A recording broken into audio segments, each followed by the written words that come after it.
नमस्कार साथियों, ज्योतिष की चर्चा में आप सभी के बीच उपस्थित हूँ। इसी के साथ आप सभी से आग्रह करता हूँ, चैनल को लाइक करें, शेयर करें और सब्सक्राइब करें।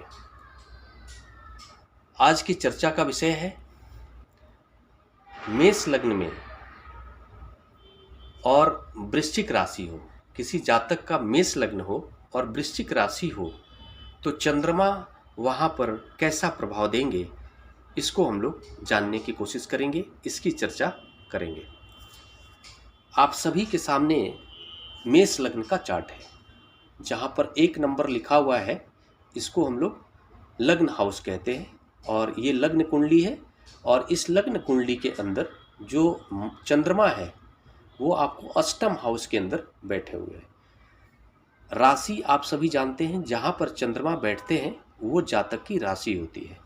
तो चंद्रमा 8 नंबर जहाँ पर लिखा हुआ है यहाँ पर बैठे हुए हैं, यहाँ पर बैठे हुए हैं 8 नंबर मतलब वृश्चिक राशि। तो वृश्चिक राशि में बैठेंगे चंद्रमा, तो इस लग्न चार्ट के अकॉर्डिंग चंद्रमा की स्थिति कैसी बन रही है और उसके क्या क्या प्रभाव हो सकते हैं, इसको हम लोग जानने की कोशिश करेंगे।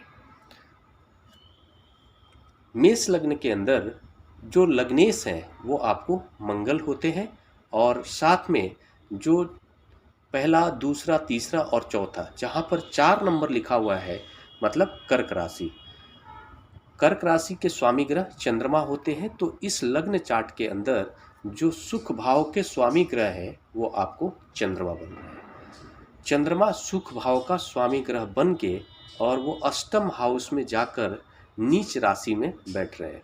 वहाँ पर चंद्रमा की स्थिति नीच की बन रही है। अष्टम हाउस में बैठ गया चंद्रमा मतलब अष्टम हाउस में वृश्चिक राशि में बैठ गए चंद्रमा, मतलब उनकी जो स्थिति है वो नीच की हो गई और वो अष्टम हाउस के अंदर बैठे हुए हैं। तो सबसे पहला जो प्रभाव होगा इसका प्रभाव यह होगा कि जो सुख मिलना चाहिए जातक को, वो जीवन में सुख मिलने में बहुत सारी परेशानियां आएंगी और हो सकता है कि ऐसा जातक अपने जीवन में सुखों से वंचित रह जाए, ऐसी स्थिति बन सकती है। क्योंकि सुख घर के जो स्वामी ग्रह हैं वो खुद नीच का होकर के और 8वें घर के अंदर जाकर बैठे हुए हैं। तो ऐसे कंडीशन में आप यह मान सकते हैं कि जो जातक है वो जीवन भर सुखों से वंचित रहेगा और सुख उसको प्राप्त करने में बहुत सारी मुश्किलों का सामना करना पड़ेगा। साथ में चंद्रमा मन के कारक हैं। जातक जो है मन से बहुत ही पीड़ित महसूस करेगा, अंदर से वो बहुत ही प्रफुल्लित नहीं हो पाएगा किसी भी सिचुएशन में।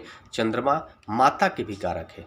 तो ऐसे लग्न चार्ट में जब किसी जातक के लग्न चार्ट में ऐसी स्थिति मिलती है तो आप पाएंगे कि उस जातक को अपनी माता से जो सुख मिलना चाहिए उसमें भी कमी मिलेगी और ऐसी स्थिति बन जाती है।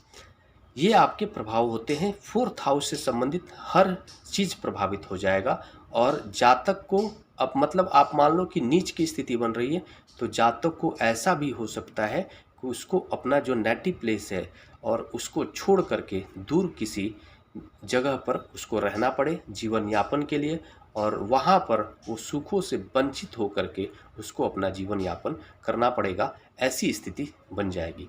तो ये जो प्रभाव बन रहे हैं ये तो सिर्फ आपको लग्न चार्ट से बन रहे हैं।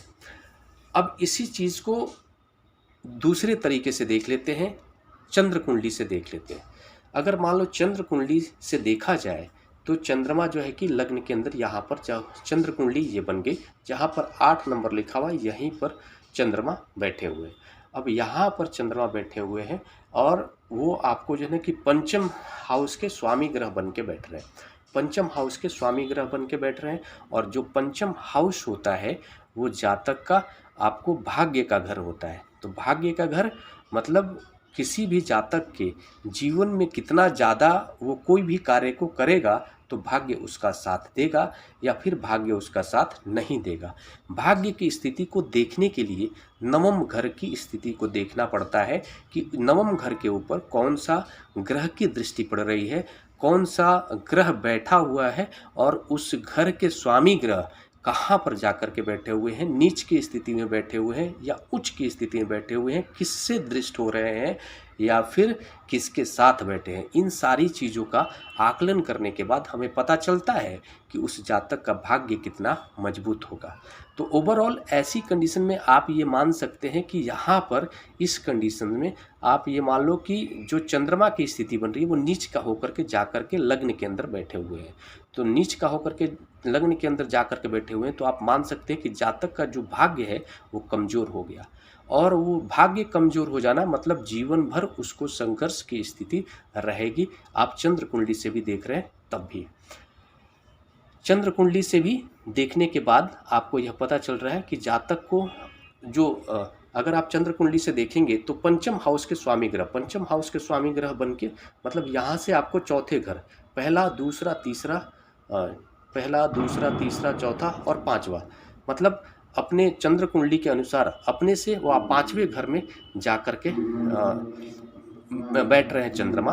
तो ऐसी स्थिति में जो पंचम हाउस होता है वो आपको शिक्षा का भी भाव होता है। तो ऐसी स्थिति में शिक्षा प्रभावित हो जाएगा जातक का, और शिक्षा उसको पूर्ण करने में भी बहुत सारी समस्याओं का सामना करना पड़ेगा। ये एक महत्वपूर्ण विषय है और इसका सीरीज लेकर के आने वाला हूँ। आप सभी लोग ध्यान से देखेंगे तो आपको पता चलेगा। इसको मेष से लेकर के और मीन राशि तक आप जानेंगे कि जब चंद्रमा जो है कि वृश्चिक राशि में बैठते हैं तो क्या प्रभाव देंगे। इसी के साथ नमस्कार। अगले विषय पर चर्चा करने के लिए मिलता हूँ, तब तक के लिए मेरा नमस्कार।